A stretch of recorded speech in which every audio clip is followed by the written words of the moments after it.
Olá pessoal, sejam todos bem-vindos ao nosso canal Já Conhece Online. Eu sou o professor Noé Carvalho.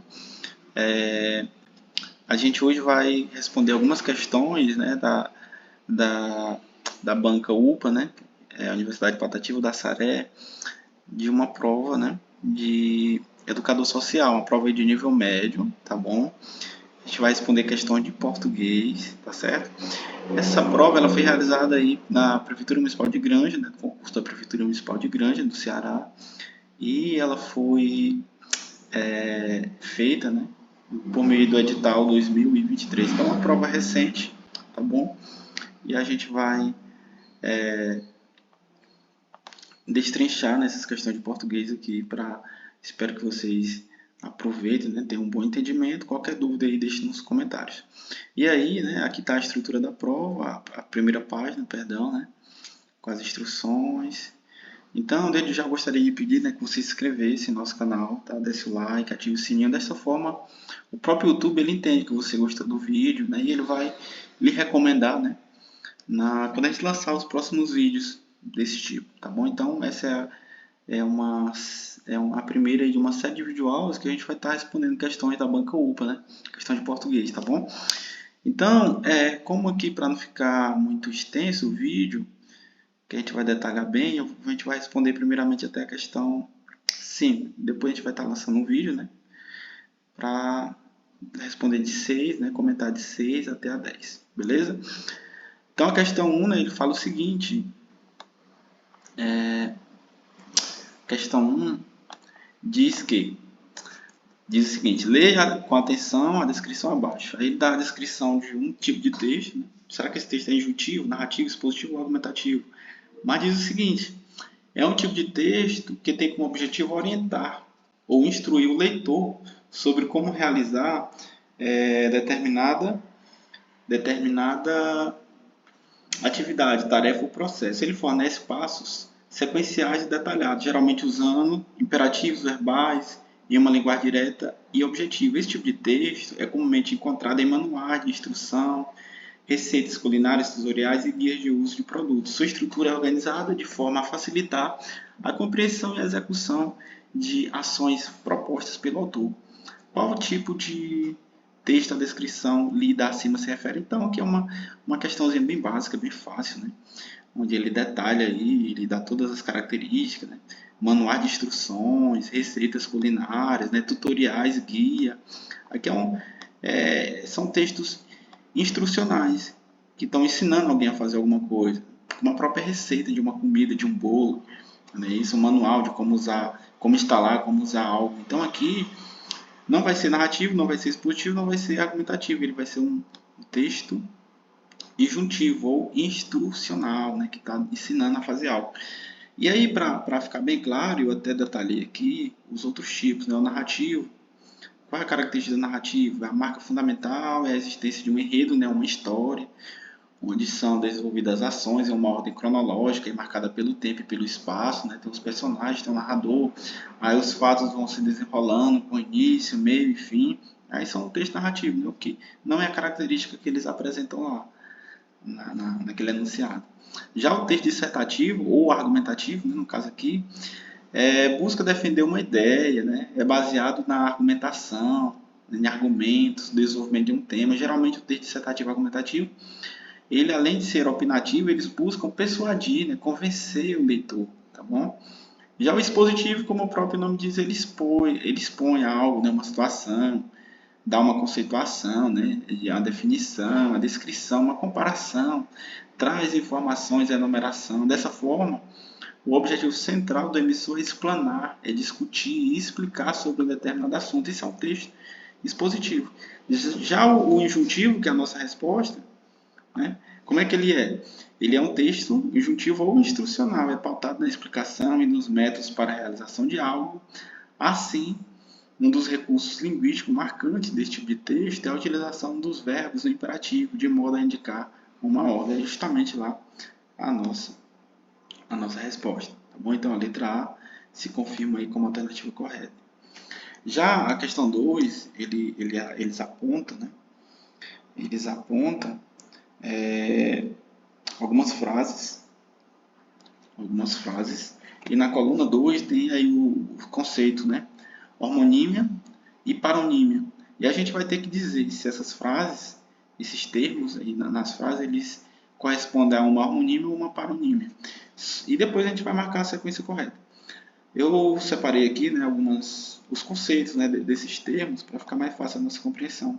O que são hormônimos? Hormônimos são palavras que possuem escrita ou pronúncia iguais, uma ou outra, ou dois ao mesmo tempo, né, escrita ou pronúncia iguais, mas possuem sentido diferente. Por exemplo, colher, colher substantivo e colher, o verbo, né, são, eles têm a mesma escrita, a mesma grafia, né, colher e colher. No entanto, a pronúncia é diferente, tá? Mas no caso a escrita são iguais. Então basta um igual, ele já é hormônio, tá bom? Então cozer no sentido de cozinhar e cozer no sentido de costurar, eles são têm a mesma pronúncia, no entanto a escrita é diferente, né? Muda de um Z para um S, tá? Então eles são hormônios também.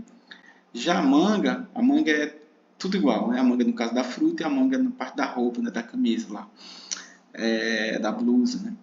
Então, a manga aqui na fruta e a manga parte da roupa, eles são tanto iguais na pronúncia como também na escrita. Então, aqui são exemplos de hormônios, tá bom? Já os parônimos, eles são parecidos, ó. Homônimos são iguais, parônimos parecidos. E possuem sentido diferente, por exemplo, história é história, retificar é ratificar, um é corrigir, o outro é confirmar. Cavaleiro, cavalheiro, descrição e descrição, comprimento e cumprimento. Tá bom? Então são diferentes, você observa que são parecidos, mas são diferentes tanto na pronúncia como também na escrita. Aí a gente vai ter que identificar esses termos destacados aqui, quais são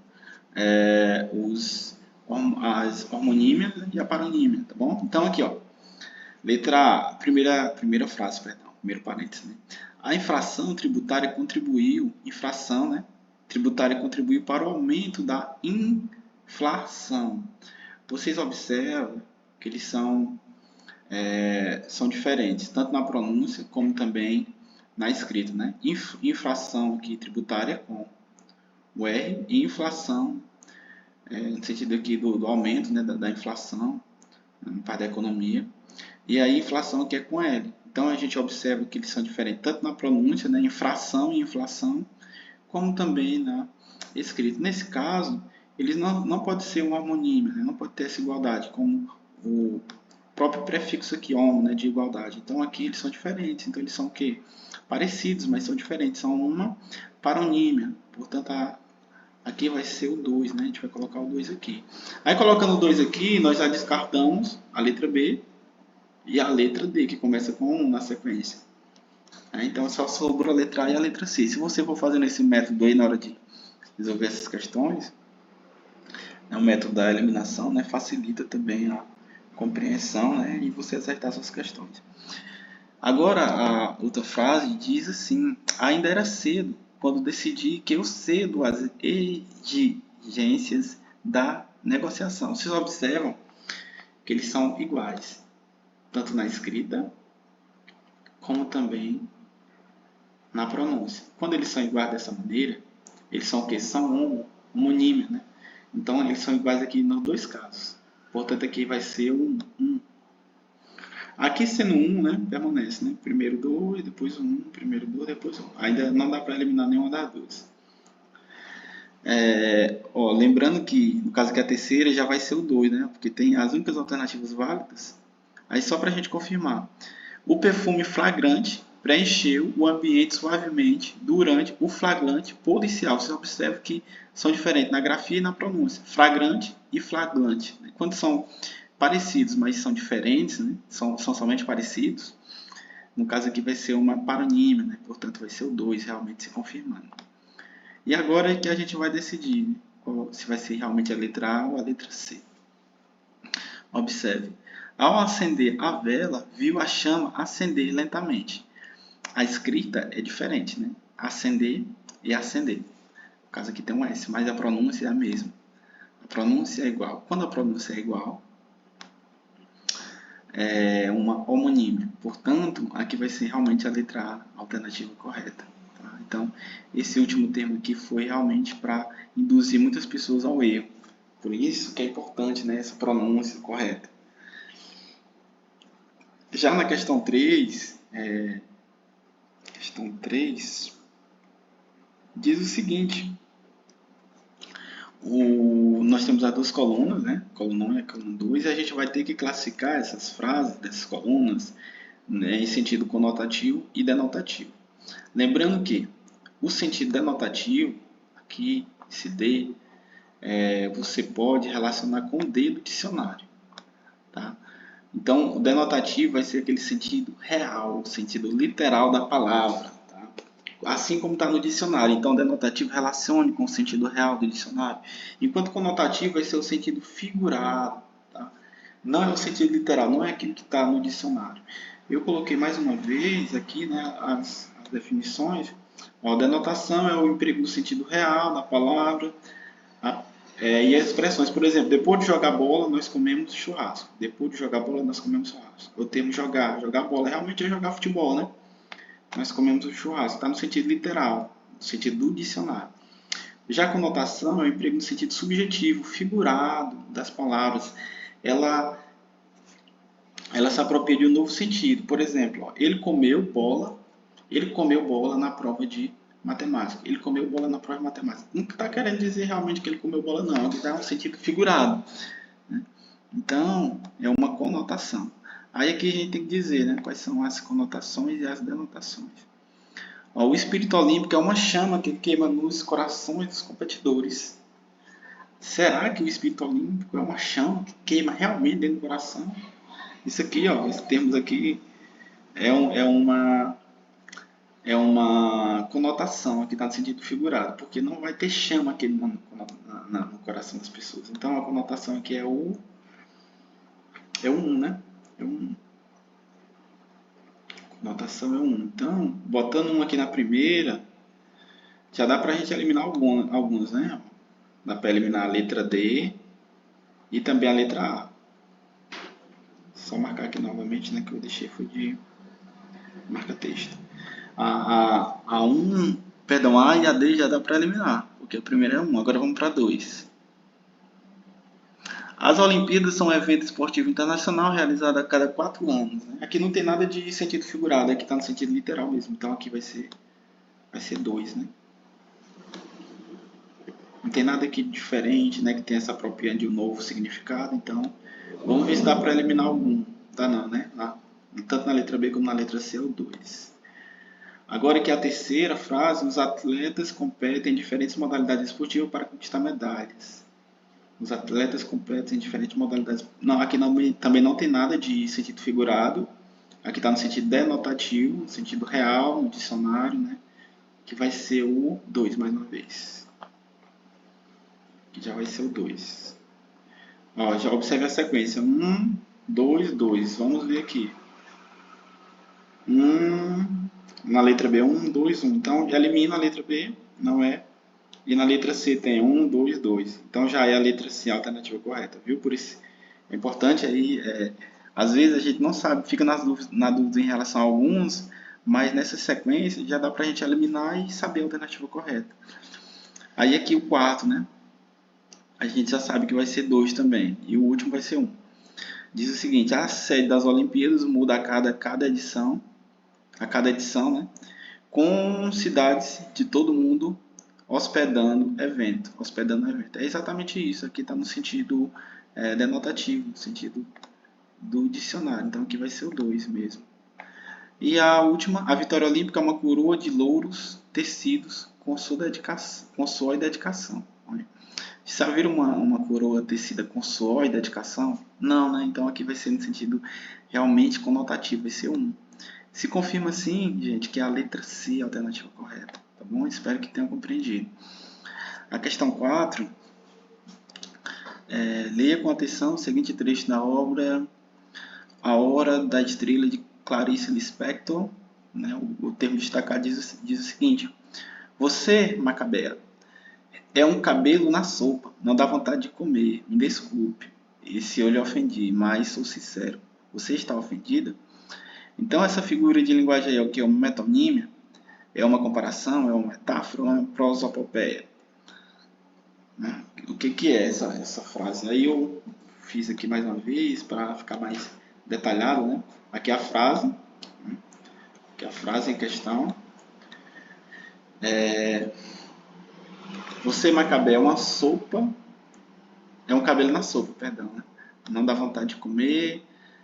Me desculpe se eu lhe ofendi, mas sou sincero. Você está ofendido? Então aqui, ó, Clarice Lispector utiliza o que? Uma metáfora que sugere a crueza, o machismo e o universo sobre o universo pobre do namorado narrador e da personagem. A metáfora, o que é a metáfora? É a figura de linguagem, mas particularmente uma figura de palavra, pois apresenta uma palavra ou expressão com sentido figurado.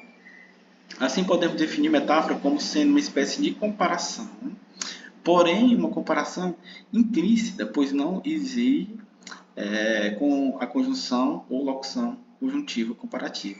Exemplo, seus olhos eram diamante. Aqui está dizendo que os olhos eram brilhantes, então ele faz uma comparação aqui sem elementos de comparativo, sem o como tal, né? Então ele está dizendo que os olhos eram brilhantes, como diamante. Lucas é um touro, que é uma metáfora, está dizendo que o Lucas é muito forte, né? Sem usar aqueles elementos de comparação, sem dizer Lucas é como um touro. Tá? Exatamente isso. Então, aqui é uma metáfora.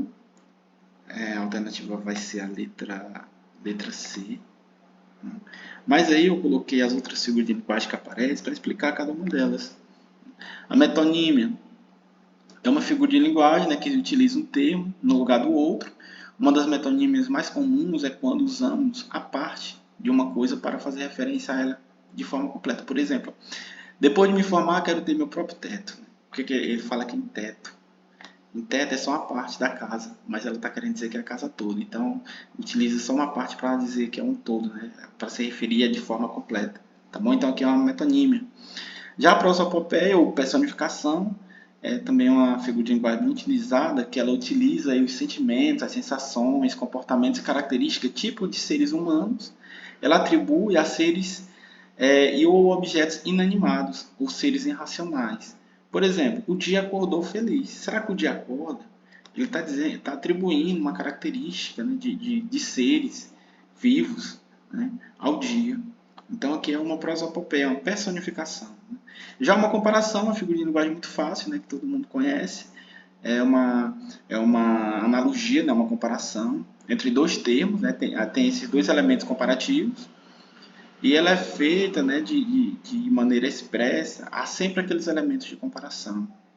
Do que, mais, por exemplo, Fábio é mais velho que Plínio, do que Plínio, que é um elemento comparativo. Então, aqui é uma comparação. Sendo assim, realmente se configura aí a letra C, né, como alternativa correta. E a 6, assinale a alternativa com a regência verbal correta. Nós temos os verbos aqui, ó. Maria, desde criança, sempre implicou com seu irmão, o verbo implicar. Guilherme Theo visou ao meio da maçã e acertou. Quero bem os meus amigos. O perito soube precisar, que é o verbo, a locução verbal soube precisar, a gente vai destacar o verbo precisar. E aqui a gente tem que definir se essa regência verbal está correta, né? Implicou, né? Implicou aqui no sentido de provocar, né? De mexer com o outro. Quando o verbo implicou, ele vem no sentido de provocar, de mexer, de incitar, no caso que foi o que Mariano fez aqui com seu irmão, que ele sempre fez, ele é um verbo transitivo indireto. E ele sempre exige, né, nesse caso, a preposição com, o com. E aqui nós não temos. Né? Mariano desde sempre implicou o seu irmão. Tinha que ser implicou com o seu irmão. Quem implica com algo nesse sentido. Então, a letra A está descartada. Aí aqui, ó, Guilherme Tell visou ao meio da maçã e acertou. No caso aqui, ele mirou, ele olhou para a maçã, ele mirou. O verbo visar, no sentido de, como é que eu posso dizer? No sentido de mirar mesmo, no sentido de tentar acertar, né? De olhar, ele vai ser um verbo transitivo direto. E aqui aparece uma preposição, a preposição ao, no caso a, né? O a.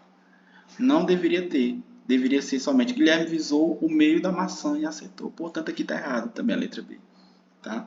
Então, esse verbo visar, com o sentido de acertar, de mirar, né, ele vai ser um verbo transitivo direto, e aqui está indireto. Já essa letra C, quero bem os meus amigos. É o verbo quero, no caso aqui, né? Querer bem, no sentido de estimar, no sentido de, como é que eu posso dizer, de afeto, né? De desejar algo bom de alguém, ele tem que ser um verbo, ele vai exigir a preposição, tá? Ele vai exigir aqui, né, no caso, o a, tá? Deveria ser quero bem aos meus amigos, por isso aqui tá errado. Aqui deveria ter um a, tá bom? Então a letra C está correta. Então, sobrou somente a letra D, né, que já vai ser o nosso gabarito. Por quê? Diz o seguinte, né? O perito soube precisar o local dos disparos. No caso aqui, precisar é determinar com precisão. Né? É nesse sentido, determinar com precisão, de localizar, né?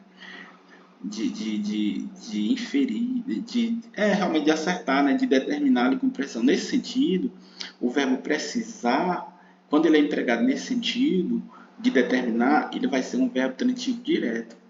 Então aqui está correto. Ele soube precisar o local dos disparos. Ele determinou com precisão. Tá bom? Então a letra D é a alternativa correta. E sendo assim, pessoal, a gente, como eu falei, né, a gente vai fazer até a quinta hoje. E aí a gente vai lançar um próximo vídeo aí com as demais questões, né, de 6 a 10. Então, se inscreva no nosso canal, dê o like aí para você ficar por dentro das nossas novidades. E um abraço a todos. Espero que tenham gostado e ótimos estudos.